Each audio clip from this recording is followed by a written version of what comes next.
10th standard மேக்ஸில் 1.5ல் third sum வாசிக்கிறேன் பாருங்கள்.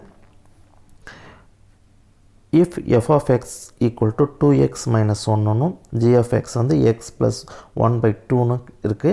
நம்மளுக்கு f of g of f வந்து ஈக்குவல் டு எக்ஸ்ன்னு கொடுத்துருக்காங்க. எக்ஸ்ட்ரா லாஸ்ட் சம்மில் வந்து இதை கண்டுபிடிச்சி எக்ஸோட வேல்யூ போட்டிருந்தோம்.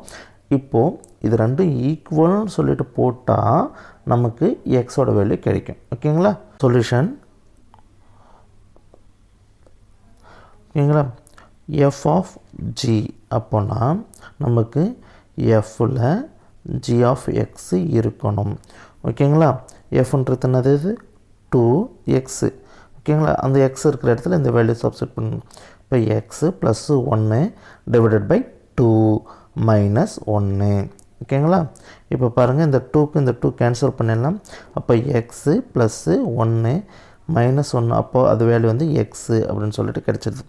ஓகேவா? நெக்ஸ்ட்டு பாருங்கள், ஜி ஆஃப்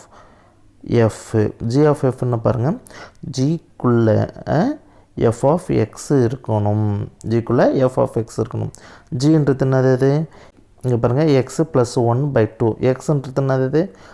2x மைனஸ் 1. அதுதான் f of x plus 1 divided by 2. ஓகேங்களா? இப்போ பாருங்கள், இந்த 1க்கு இந்த 1 சப்ராக்ஷன் ஆகிடும். So 2x divided by 2.